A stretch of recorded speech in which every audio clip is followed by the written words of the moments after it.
Welcome to Emily academy Hyderabad. This is doctor Moses. Dear friends, ఈ video చివరి వరకు చూస్తే డిఎస్సి, టెట్, డిపిటిఓ, హెచ్డబ్ల్యూఓ ఈ యొక్క ఎడ్యుకేషన్ రిలేటెడ్ ప్రతి కాంపిటేటివ్ ఎగ్జామినేషన్లో మెథడ్స్ ఆఫ్ సైకాలజీలో నాలెడ్జ్ బిట్ అడిగినా, అండర్స్టాండింగ్ బిట్ అడిగినా, అప్లికేషన్ బేస్డ్ బిట్ అడిగినా మీరు ఆన్సర్ చేయగలిగే ఒక ఓవర్వ్యూ మరియు ర్యాపిడ్ రివిజన్ ఇవ్వడం జరుగుతుంది. కాబట్టి ఈ వీడియో చివరి వరకు మీరు పాయింట్స్ నోట్ చేసుకుంటూ వినడానికి ట్రై చేయండి. Child development and pedagogy. శిశువు జన్మించినప్పటి నుంచి శారీరకంగా, మానసికంగా, ఉద్వేగపరంగా, నైతికంగా ఏ విధంగా డెవలప్ అవుతాడో తెలుసుకోవడం కోసం సైకాలజీలో కొన్ని approaches of teaching, methods of teaching, test and techniques of teaching ఉన్నాయి. వీటి గురించి మనం బ్రీఫ్గా తెలుసుకుందాం. ఏదైనా ఒక రీసెర్చ్ చేసేటప్పుడు పరిశోధన మొత్తానికి సంబంధించినది అప్రోచ్. దీన్నే మనం తెలుగులో ఉపగమము అంటాం. ఆ ఉపగమము అప్రోచ్లో భాగంగా ఒక సిస్టమాటిక్ ప్రొసీజర్లో డేటా కలెక్ట్ చేయడం కోసం మనం కొన్ని పద్ధతులు వాడతాం. వీటిని ఇంగ్లీష్లో మెథడ్స్ ఆఫ్ టీచింగ్ అంటాం. అవి case study method, introspection method, observation method, experimental method. అదేవిధంగా ఈ మెథడ్లో భాగంగా కొన్ని టెస్ట్లు ఉపయోగిస్తాం, టెక్నిక్స్ ఉపయోగిస్తాం. అవి ప్రొజెక్టివ్ టెక్నిక్స్ కావచ్చు, లేకుంటే నాన్ ప్రొజెక్టివ్ టెక్నిక్స్ కావచ్చు. సైకాలజీలో ఉండేటువంటి ఇంటెలిజెన్స్ టెస్ట్లు కావచ్చు, యాటిట్యూడ్, ఇంట్రెస్ట్, తర్వాత క్రియేటివిటీ, యాప్టిట్యూడ్ టెస్ట్లు కావచ్చు. సో టెస్ట్ అనేది మెథడ్లో భాగం, మెథడ్ అనేది అప్రోచ్లో భాగం. నికష లేక యుక్తి, టెక్నిక్ అనేది ఒక పద్ధతిలో భాగం. ఈ పద్ధతులు అనేవి ఉపగమంలో భాగం. మనోవిజ్ఞాన శాస్త్రంలో రెండు ఉపగమాలు ఉన్నాయి: longitudinal approach and cross sectional approach. Longitudinal అప్రోచ్ని మనం అనుదైర్ఘ్య ఉపగమం లేక దీర్ఘకాల ఉపగమం అంటాం. క్రాస్ సెక్షనల్ అప్రోచ్ని మనం వేరు సమూహాలను అధ్యయనం చేసే ఉపగమం లేక పరిచ్ఛేదన పద్ధతి అంటాం. ఒక శిశువు జన్మించినప్పటి నుంచి 16 సంవత్సరాల వరకు అతని ఆలోచన విధానంలో ఏ విధమైన మార్పులు వస్తాయో ఒక ప్రయోజుడిని ఎంపిక చేసుకొని కొంతమంది అబ్జర్వర్స్ వివిధ పరిసరాలలో పరిశీలిస్తే అది దీర్ఘకాల ఉపగమం, లాంగిట్యూడినల్ అప్రోచ్. షార్ట్కట్ ఏంటంటే లాంగ్ పీరియడ్లో ఒక శిశువును, ఒక వర్గాన్ని ఎంపిక చేసి పరిశోధన చేసే ఉపగమమే ఈ యొక్క దీర్ఘకాల ఉపగమం, అనుదైర్ఘ్య ఉపగమం లేక లాంగిట్యూడినల్ అప్రోచ్. దీనికి వ్యతిరేకమైనదే దీర్ఘకాలం కాకుండా తక్కువ కాలం, ఒక వ్యక్తిని కాకుండా కొంతమంది సమూహాలను తీసుకొని వాటిని విభజించి వేరువేరు వర్గాల మధ్య ఉండే వ్యత్యాసాలను స్టడీ చేస్తూ తక్కువ కాలంలో పరిశోధన చేసే ఉపగమమే క్రాస్ సెక్షనల్ అప్రోచ్. ఒక శిశువును 16 సంవత్సరాల పాటు పరిశీలించకుండా 16 మంది వేరు వయసు ఉన్న శిశువులను ఎంపిక చేసుకొని తక్కువ సమయంలో 1 సంవత్సరం పిల్లవాడి యొక్క మానసిక వికాసం ఎలా ఉంటుంది, 2 సంవత్సరాల పిల్లవాడు లేక 3 సంవత్సరాల పిల్లవాడు 16 సంవత్సరాల శిశువు యొక్క ఆలోచన విధానంలో ఏ విధమైన మార్పులు వస్తున్నాయో తెలుసుకొని వాటిని పోల్చుకుంటూ అధ్యయనం చేసే ఉపగమమే క్రాస్ సెక్షనల్ అప్రోచ్, పరిచ్ఛేదన ఉపగమం. ఒక శిశువు జన్మించినప్పుడు ఆ శిశువు జన్మించినది మొదలుకొని చాలా కాలం పాటు, చాలా సంవత్సరాల పాటు ఒక వీడియో తీస్తూ ఆ శిశువు ప్రవర్తనలో వచ్చే మార్పులు గమనిస్తే లాంగిట్యూడినల్ అప్రోచ్ అని గుర్తుంచుకోండి. అలా కాకుండా 16 మంది వేరు శిశువుల యొక్క ఫొటోస్ తీస్తూ ఆ ఫోటోలు దగ్గరగా పెట్టుకొని వాటి మధ్యలో వ్యత్యాసాలు గమనించి పరిశోధన చేసే ఉపగమమే పరిచ్ఛేదన ఉపగమం, క్రాస్ సెక్షనల్ అప్రోచ్. తర్వాత మెథడ్స్ ఆఫ్ టీచింగ్. ఒక పేషెంట్ డాక్టర్ దగ్గరికి వెళ్ళాడు. ఆరోగ్యం ఏ విధంగా ఉందో డాక్టర్ పేషెంట్ని అడిగాడు. పేషెంట్ తన ఆరోగ్య పరిస్థితి, మానసిక పరిస్థితి బయటికి వ్యక్తం చేశాడు. దీన్ని ఇంట్రాస్పెక్షన్ మెథడ్ అంటాం. అయితే ఆ డాక్టర్ ఆ పేషెంట్ యొక్క శరీరాన్ని చాలా నిశితంగా పరిశీలించాడు. దీన్ని పరిశీలన పద్ధతి అంటాం. అయితే కొన్ని పరీక్షలు చేసి, డయాగ్నోసిస్ చేసి, రోగాన్ని నిర్ధారించి ఆ పేషెంట్ వ్యాధికి గల కారకాలు, ఆ వ్యాధికి కారకాలు మరియు దాని ఇంపాక్ట్ ఒక డాక్టర్ కనుక్కుంటే అది ప్రయోగ పద్ధతి, ఎక్స్పెరిమెంటల్ మెథడ్ అని గుర్తుపెట్టుకోండి. ఒక పేషెంట్ని ఎంపిక చేసుకొని ఆ పేషెంట్ యొక్క వ్యాధికి సంబంధించిన కారణాలు, ఆ వ్యాధికి సంబంధించిన నివారణ చర్యలు మరి అధ్యయనం చేస్తే దాన్ని వ్యక్తి అధ్యయన పద్ధతి, కేస్ స్టడీ మెథడ్గా గుర్తుంచుకోండి. ఇందులో మొదటిది ఇంట్రాస్పెక్షన్ మెథడ్, అంతఃపరీక్షణ పద్ధతి. దీన్ని సెయింట్ అగస్టిన్ అనేటువంటి ఒక ఫిలాసఫర్ ప్రతిపాదించారు. మనోవిజ్ఞాన శాస్త్రంలో ఫాదర్ ఆఫ్ స్ట్రక్చరలిజం, సంరచనాత్మకవాద పితామహుడు, father of psychology Wilhelm Wundt, అదేవిధంగా father of functionalism and father of modern psychology William James.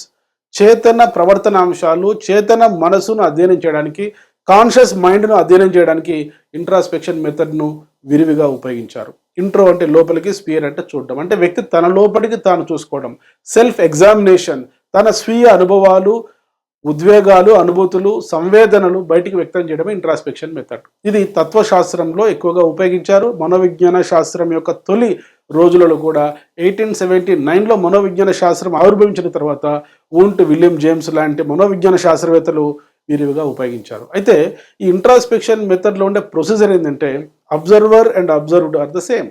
పరిశీలించే వ్యక్తి, పరిశీలించబడే వ్యక్తి ఒక్కరే. Mind has tool as well as field of study.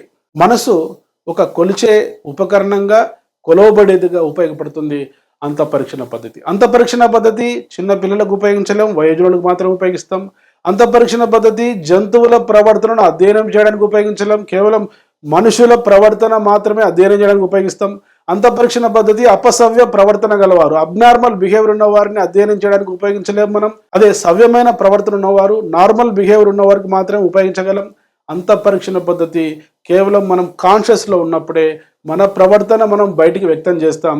కనుక అంతఃపరీక్షణ పద్ధతిని అన్కాన్షియస్లో ఉపయోగించలేం. అందుకే కొంతమంది మనోవిజ్ఞాన శాస్త్రవేత్తలు ఏమంటారంటే ఒక క్రొవ్వొత్తి వెలిగించిన తర్వాత చీకటిని అభివర్ణించడం లాంటిది అంతఃపరీక్షణ పద్ధతి అంటారు. మరి కొంతమంది ఏమంటారంటే గిరగిరా తిరిగే బొంగరాన్ని ఆపి అది ఎంత స్పీడ్లో తిరుగుతుందో పరిశీలించడమే అంతఃపరీక్షణ పద్ధతి అంటారు. అందుకే కొంతమంది సైకాలజిస్టులు ఏమంటారంటే introspection method is and retrospection method. Retrospection means looking back. In order to overcome introspection method as retrospection methods, some of the psychologists developed observation method as extrospection method. మరి పరిశీలన పద్ధతి అంటే ఏమిటి, అబ్జర్వేషన్ మెథడ్ అంటే ఏమిటి? చాలా శాస్త్రాలలో పరిశీలన అనేది ఒక మెథడ్. మనోవిజ్ఞాన శాస్త్రంలో కూడా వ్యక్తుల ప్రవర్తనను ఉన్నట్లుగా పరిశీలించడమే పరిశీలన పద్ధతి. ఈ పరిశీలన చేసేటప్పుడు కొన్ని జాగ్రత్తలు తీసుకుంటారు. ఒక వ్యక్తిని పరిశీలించాలి, ఆ వ్యక్తిని కేవలం ఒక సన్నివేశంలో కాకుండా అనేక సన్నివేశాలను పరిశీలించాలి. అనేక మంది పరిశీలకులు ఉండడం కూడా మంచిది. క్రికెట్లో first umpire, second umpire and third umpire ఉన్నట్లే ఈ పరిశీలనలు కూడా చాలామంది పరిశీలకులు ఉంటే ప్రవర్తనను ఉన్నట్టుగా ఖచ్చితంగా కొలవగలం. అయితే పరిశీలన చేసే సన్నివేశాన్ని బట్టి పరిశీలన రెండు రకాలు. చాలా జాగ్రత్తగా వినండి. ఎగ్జామినేషన్ పాయింట్ ఆఫ్ వ్యూలో అడగడానికి అవకాశం ఉంది. సన్నివేశం అది సహజ సన్నివేశం అయితే సహజ పరిశీలన. కృత్రిమ పరిసరాలు లేక ప్రయోగశాలలో పరిశీలిస్తే అది కృత్రిమ పరిశీలన. జాగ్రత్తగా వినండి. పరిశీలన పద్ధతిలో సన్నివేశాన్ని బట్టి పరిశీలన రెండు రకాలు. న్యాచురల్ అబ్జర్వేషన్ సహజ పరిశీలన, ఆర్టిఫిషియల్ అబ్జర్వేషన్ కృత్రిమ పరిశీలన. ఈ సహజ పరిశీలనను ఏమంటామంటే అనియంత్రిత పరిశీలన, అన్కంట్రోల్డ్ అబ్జర్వేషన్ అంటాం.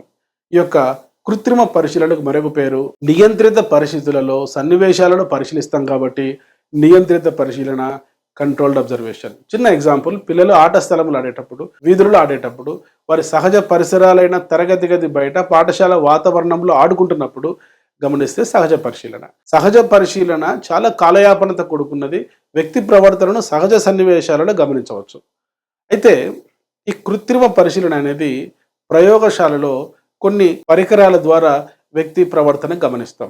ఉదాహరణకు తారండైక్ పిల్లిపై చేసిన ప్రయోగం కావచ్చు, పావ్లోవ్ కుక్కపై చేసిన ప్రయోగం కావచ్చు, స్కిన్నర్ ఎలుకపై చేసిన ప్రయోగం కావచ్చు, కొహెలర్ ఈ యొక్క చింపాంజీని ఒక రూమ్లో బోన్లో ఉంచి పరిశీలించడం కావచ్చు, జేబీ వాట్సన్ ఆల్బర్ట్ అనేటువంటి బాలుడిని పరిశీలించడం కావచ్చు. ఇవన్నీ కూడా కొన్ని కృత్రిమ పరిసరాలు ఏర్పరిచి పరిశీలిస్తాం కాబట్టి కంట్రోల్డ్ అబ్జర్వేషన్ కృత్రిమ పరిశీలన.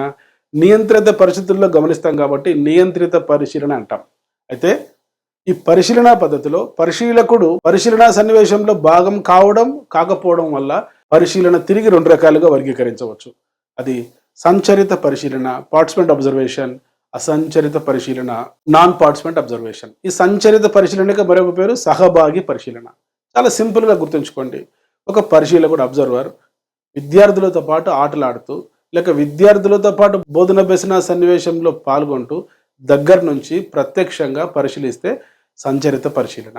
అట్లా కాకుండా ఈ యొక్క విద్యార్థులకు దూరంగా ఉండి ఈ యొక్క టేప్ రికార్డర్స్ ద్వారా, వీడియో కెమెరాస్ ద్వారా, క్లోజ్డ్ సర్క్యూట్ టీవీస్ ద్వారా గమనిస్తే దాన్ని అసంచరిత పరిశీలన అంటాం. ఈ అసంచరిత పరిశీలన గెసెల్ ఏర్పాటు చేసిన అబ్జర్వేషన్ డోమ్కు ఒక ఉదాహరణగా మనం చెప్పుకోవచ్చు. అదేవిధంగా జంతువుల ప్రవర్తన, చిన్నపిల్లల ప్రవర్తన దగ్గరగా ఉండి గమనించలేము. మూర్తిమత్వ అంచనాలో ఒక పద్ధతి ఉంది, క్రీడా పద్ధతి ప్లేవే మెథడ్ అని. ఫర్ ఎగ్జాంపుల్ ఆల్బర్ట్ బండూరా చేసిన బోబోడాల్ ప్రయోగం తీసుకుంటే ఆ బోబోడాల్స్తో పిల్లలు ఏ విధంగా ఆడుకుంటున్నారు, వారి అగ్రెసివ్ బిహేవియర్ ఏ విధంగా ఉందో పరోక్షంగా వారికి తెలియకుండా గమనిస్తే అది అసంచరిత పరిశీలన. ఈ విధంగా పరిశీలన పద్ధతిలో సన్నివేశాన్ని బట్టి పరిశీలన 2 రకాలు. సహజ పరిశీలన, దానికి వ్యతిరేకమైనదే కృత్రిమ పరిశీలన. అదేవిధంగా ప్రయోజులతో పాటు వ్యక్తులతో పాటు పరిశీలకుడు భాగం అవుతున్నాడా కాదా అన్న విషయాన్ని బట్టి పరిశీలన తిరిగి 2 రకాలు. సంచరిత పరిశీలన, అసంచరిత పరిశీలన. సో పరిశీలన పద్ధతిని కొంతమంది ఏమంటారంటే మెజర్మెంట్ వితౌట్ ఇన్స్ట్రుమెంట్ అంటారు. అయితే మనోవిజ్ఞాన శాస్త్రం ఫిలాసఫీలో శరీర ధర్మశాస్త్రంలో భాగంగా ఉండేది 1879కు ముందు. 1879లో విల్హెల్మ్ వూంట్ అనేటువంటి ఒక జర్మనీ దేశానికి చెందిన మనోవిజ్ఞాన శాస్త్రవేత్త లీప్జిగ్ నగరంలో, లీప్జిగ్ విశ్వవిద్యాలయంలో మొట్టమొదటి మనోవిజ్ఞాన శాస్త్ర ప్రయోగశాల ఏర్పాటు చేయడం చేత ఈ సైకాలజీ, మనోవిజ్ఞాన శాస్త్రం ఒక స్వతంత్ర ప్రతిపత్తి గల శాఖగా ఏర్పడింది. అది తత్వశాస్త్రమైన తల్లికి, శరీర ధర్మశాస్త్రమైన తండ్రికి జన్మించినటువంటి ఒక శిశువు లీప్జిగ్ విశ్వవిద్యాలయంలో సైకాలజీ. అయితే సైకాలజీ అనేటువంటి సబ్జెక్టు బాగా డెవలప్ అయింది అమెరికా దేశంలో. అయితే ఈ పాయింట్ ఎందుకు చెప్పానంటే, మొట్టమొదట మనోవిజ్ఞాన శాస్త్రంలో ఉండేటువంటి ఈ యొక్క మానసిక ప్రక్రియలు కానీ, ప్రవర్తన అంశాలు కానీ శాస్త్రీయంగా ప్రయోగ పరికరాలు ఉపయోగిస్తూ అధ్యయనం చేసిన వారిలో ఆద్యుడు ఎవరంటే father of psychology Wilhelm Wundt. అందుకే ఆయనకు మరొక పేరు father of experimental psychology. So మిగతా శాస్త్రాల వల్లే మనోవిజ్ఞాన శాస్త్రంలో కూడా, సైకాలజీలో కూడా ప్రయోగ పద్ధతి అనేది ఒక ముఖ్యమైన వ్యక్తి అధ్యయన పద్ధతిగా ఉపయోగిస్తున్నారు. సో ప్రయోగం అంటే ఏమిటి? ఏదైనా ఒక నియంత్రించబడిన సన్నివేశంలో ఒక దృగ్విషయాన్ని నిశ్చితంగా పరిశీలించడం. So observation of any phenomena under control conditions is call experiment. ఈ యొక్క ఎక్స్పెరిమెంటల్ మెథడ్లో కొన్ని ముఖ్యమైన పదాలు ఉన్నాయి. ప్రయోగం చేసే వ్యక్తిని ప్రయోక్త అంటాం, ఎక్స్పెరిమెంటర్. ప్రయోగంలో పాల్గొనే వ్యక్తిని ప్రయోజుడు అంటాం, సబ్జెక్ట్ అంటాం. సబ్జెక్ట్ అంటే ఈ psychology, philosophy, Telugu, English subject కాదు. In psychology subject means ones who participate in the experiment. So ఈ సైకాలజీలో ఎక్స్పెరిమెంటల్ మెథడ్లో 3 ముఖ్యమైన చరాలు ఉన్నాయి. ఇది కాంపిటేటివ్ పాయింట్ ఆఫ్ వ్యూలో చాలా ఇంపార్టెంట్. ఎప్పుడైనా ఈ పద్ధతుల పైన 3 రకాలుగా ప్రశ్నలు అడగవచ్చు. జ్ఞాన సంబంధమైన ప్రశ్నలు, నాలెడ్జ్ బిట్స్. ఉదాహరణకి ఇప్పుడే చెప్పాను, మొట్టమొదటి మనోవిజ్ఞాన శాస్త్ర ప్రయోగశాల ఏ దేశంలో ప్రారంభించారు? జర్మనీ. ఏ నగరంలో ప్రారంభించారు? లీప్జిగ్. ఏ విశ్వవిద్యాలయంలో ప్రారంభించారు? లీప్జిగ్ విశ్వవిద్యాలయం. ఏ సంవత్సరంలో ప్రారంభించారు? 1879. ఎవరు ప్రారంభించారు? Wilhelm Wundt. విల్హెల్మ్ వూంట్కు ఉండేటువంటి బిరుదులు ఏమిటి? సంరచనాత్మకవాద పితామహుడు, ఫాదర్ ఆఫ్ స్ట్రక్చరలిజం. మనోవిజ్ఞాన శాస్త్ర పితామహుడు, ఫాదర్ ఆఫ్ సైకాలజీ. ప్రయోగాత్మక మనోవిజ్ఞాన శాస్త్ర పితామహుడు, ఫాదర్ ఆఫ్ ఎక్స్పెరిమెంటల్ సైకాలజీ. ప్రయోగ పద్ధతిలో చాలా ముఖ్యమైనవి చరములు, వేరియబుల్స్. ఈ వేరియబుల్స్ 3 రకాలు.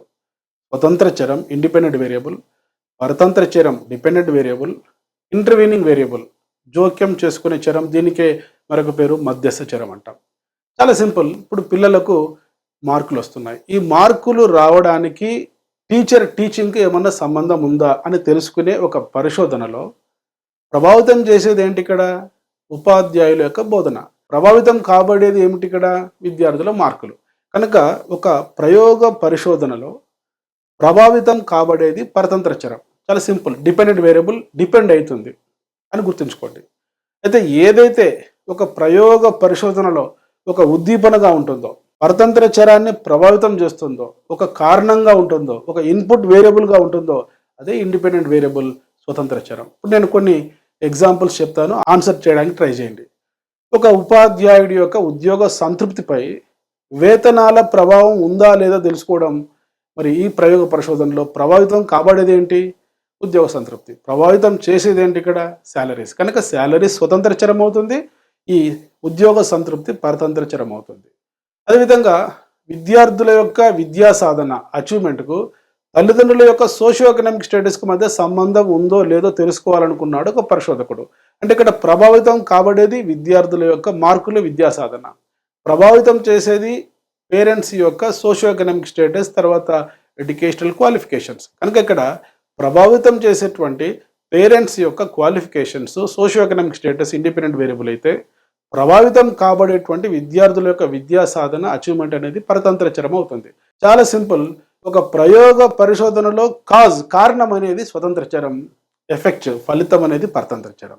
ఒక ప్రయోగ పరిశోధనలో ఉద్దీపన, స్టిమ్యులస్ అనేది స్వతంత్ర చరం, ఇండిపెండెంట్ వేరియబుల్. ప్రతిస్పందనలు, రెస్పాన్సెస్ అనేవి పరతంత్ర చరాలు, డిపెండెంట్ వేరియబుల్. ఒక ప్రయోగ పరిశోధనలో ఇన్పుట్ వేరియబుల్ ఇండిపెండెంట్ వేరియబుల్ అయితే, ఒక ప్రయోగ పరిశోధనలో అవుట్పుట్ అనేటువంటిది ఈ యొక్క డిపెండెంట్ వేరియబుల్ అవుతుంది. అయితే కొన్ని సందర్భాలలో పరతంత్ర చరాన్ని మనం అధ్యయనం చేసేటువంటి ఫలితాన్ని కేవలం స్వతంత్ర చరం మాత్రమే కాదు, అనేక భౌతిక, సాంఘిక, మానసిక పరిస్థితులు ప్రభావితం చేస్తాయి. వీటిని జోక్యం చేసుకునే చరాలు అంటారు. ఉదాహరణకు సోషల్ మీడియా ప్రభావం విద్యార్థుల పర్సనాలిటీపై ఉంటుందో లేదో తెలుసుకోవాలనుకున్నాడు ఒక పరిశోధకుడు. ఇక్కడ విద్యార్థుల పర్సనాలిటీ మూర్తిమత్వం అనేది ప్రభావితం కాబడేది కనుక అది పరతంత్ర చరం అవుతుంది. మరి ఈ విద్యార్థుల పర్సనాలిటీని ప్రభావితం చేసేది సోషల్ మీడియా కనుక సోషల్ మీడియా ఒక కాజ్ కాబట్టి దీన్ని మనం స్వతంత్ర చరం అంటాం. అయితే విద్యార్థుల పర్సనాలిటీ మూర్తిమత్వం అనేది కేవలం సోషల్ మీడియా వల్ల మాత్రమే కాకుండా ఆ విద్యార్థి చుట్టూ ఉండేటువంటి పీర్ గ్రూప్ మరియు ఆ విద్యార్థి తల్లిదండ్రులు, వారి కుటుంబ పరిస్థితులు, చుట్టూ ఉండేటువంటి ఇరుగు పొరుగు వారు వెళ్ళేటువంటి సాంఘిక మత సంస్థల ప్రభావం కూడా, పాఠశాల ప్రభావం కూడా ఎక్కువగా ఉంటుంది. వీటిని మనం ప్రయోగ పరిశోధనలో జోక్యం చేసుకునే చరాలు మరియు ఇంటర్వీనింగ్ వేరియబుల్స్ అంటాం. ఇంకొక చిన్న ఎగ్జాంపుల్, ఒక ఉపాధ్యాయుడు టీచింగ్కు లెర్నింగ్ మధ్యలో రిలేషన్ తెలుసుకోవాలనుకున్నాడు కనుక టీచింగ్ బోధన అనేది ఇండిపెండెంట్ వేరియబుల్ స్వతంత్ర చరం, లెర్నింగ్ అభ్యసనం అనేది పరతంత్ర చరం డిపెండెంట్ వేరియబుల్. అంటే ఈ విద్యార్థుల లెర్నింగ్ అనేది కేవలం నియత పరిస్థితులలో బోధన వల్ల మాత్రమే కాకుండా ఇతర కారకాల వల్ల కూడా ఏర్పడుతుంది. విద్యార్థి వ్యక్తిగత కారకాలైన ఇంటెలిజెన్స్ కావచ్చు, యాప్టిట్యూడ్ కావచ్చు, ఎమోషన్స్ కావచ్చు, మెంటల్ హెల్త్ కావచ్చు, యాటిట్యూడ్ కావచ్చు, ఇంట్రెస్ట్ కావచ్చు, ఆ విద్యార్థి కుటుంబం కావచ్చు, ఆ విద్యార్థి ఇరుగు పొరుగు వారు కావచ్చు, ఆ విద్యార్థి వాడేటువంటి print media, electronic media, social media కావచ్చు, ఆ విద్యార్థి చుట్టూ ఉన్నటువంటి ఫ్రెండ్స్ కావచ్చు, ఇవన్నీ కూడా ఈ పరిశోధనలో టీచింగ్ లెర్నింగ్ రిలేషన్స్ కనుక్కునే క్రమంలో ఇప్పుడు నేను చెప్పిన పాయింట్స్ అన్ని కూడా జోక్యం చేసుకునే చరాలు అవుతాయి, ఇంటర్వీనింగ్ వేరియబుల్ అవుతాయి. ఇవి ఎక్స్పెరిమెంటల్ మెథడ్లో గుర్తుంచుకోవాలి. అదేవిధంగా ఎక్స్పెరిమెంట్ చేసే క్రమంలో జనరల్గా రీసెర్చ్ డిజైన్స్ 3 రకాలుగా ఉంటాయి. 1 group test, 2 group test, rotation group test. ఏక సమూహ నమూనా, ద్వి సమూహ నమూనా, పరిభ్రమణ సమూహ నమూనా. ఏక సమూహ నమూనాలో ఒకే సమూహాన్ని ఎంపిక చేసుకుంటాం. ప్రయోగానికి ముందు, ప్రయోగం తర్వాత వారి యొక్క ప్రవర్తనలో వచ్చిన మార్పులు గమనిస్తాం. ద్వి సమూహ నమూనాలో ఒక సమూహం పైన మాత్రమే ప్రయోగం చేస్తాం. ఆ సమూహాన్ని ప్రయోగ సమూహం అంటాం. ప్రయోగం నుంచి నియంత్రించబడే సమూహాన్ని నియంత్రిత సమూహం అంటాం. So there are 2 groups in 2 group design. One group is controlled group, second group is experimental group. Experimental group is exposed to the experimental conditions. The control group is not exposed to the experimental conditions. The group which is kept under control conditions. So the third design is rotation group method. Here the experimenter rotates both groups as controlled group as well as experimental group. ఈ పరిభ్రమణ సమూహ నమూనాలో పరిశోధకుడు 2 సమూహాలు ఎంపిక చేసుకుంటాడు. 2 సమూహాలను కూడా ప్రయోగ పరిస్థితులలో పాల్గొనేటట్లు ప్రయోగ పరిస్థితులలో దూరంగా ఉంచుతూ పరిశీలన చేస్తాడు. అయితే ఈ 2 గ్రూప్ డిజైన్కు, ద్విసమూహ నమూనాకు, పరిభ్రమణ సమూహ నమూనాకు ఉండేటువంటి డిఫరెన్సెస్ ఏంటంటే, ద్విసమూహ నమూనాలో 2 గ్రూప్ డిజైన్లో ఒక సమూహం మాత్రమే ప్రయోగంలో పాల్గొంటుంది, ఇంకొక సమూహం ప్రయోగ పరిస్థితులకు దూరంగా ఉంచబడుతుంది, నియంత్రిత పరిస్థితుల్లో ఉంచబడుతుంది. అందుకే దీన్ని నియంత్రిత సమూహ నమూనా అని కూడా అంటారు. పరిభ్రమణ సమూహ నమూనాలో 2 సమూహాలు ప్రయోగంలో పాల్గొంటాయి. ఇది డిఫరెన్స్. ఆ తర్వాత కేస్ స్టడీ మెథడ్. కేస్ అనేది నిత్య జీవిత సందర్భంలో రకరకాలుగా ఉపయోగిస్తాం. A patient is case to the doctor, a client is case to the lawyer, a criminal is case to the police officer. In teaching learning situations all the students are not cases to the teacher, a problematic student is case to the teacher. అయితే ఈ case study మెథడ్లో సమస్యాత్మక విద్యార్థి యొక్క సమస్యలను నిర్ధారించి ఆ సమస్యకు పరిష్కార మార్గాలు సూచించడం జరుగుతుంది. కేస్ స్టడీ మెథడ్ను క్లినికల్ మెథడ్, చికిత్సా పద్ధతి అని కూడా అంటారు.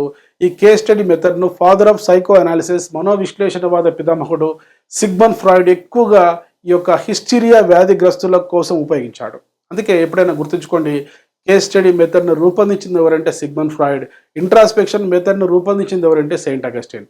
అయితే కేస్ స్టడీ మెథడ్లో బోధనాభ్యసన పరిస్థితుల్లో ఎవరైనా విద్యార్థి స్లో లెర్నర్ను, మెంటల్లీ రిటార్డెడ్ను, ఒక బ్లైండ్ స్టూడెంట్ను, విజువల్ ఇంపైర్ను, జువెలైన్ డెలిక్వెంట్ను, learning disabled, dysphasia, aphasia, dyslexia, alexia, dysgraphia, agraphia, dyscalculia, dyspraxia, ADHD లాంటి చిల్డ్రన్ను, అటిజంతో బాధపడేటువంటి చిల్డ్రన్ను, children with early marriages, those who attend irregularly to the college or drop outs, ఇటువంటి వారిని ఒక కేసుగా ఎంపిక చేసుకొని ఈ సమస్యకు గల కారణాలేంటి, సమస్య పరిష్కార మార్గాలేంటి అని అధ్యయనం చేయడమే కేస్ స్టడీ మెథడ్. మీరు బిఎడ్లో కేస్ స్టడీ మెథడ్ ఉపయోగించి ఉండవచ్చు.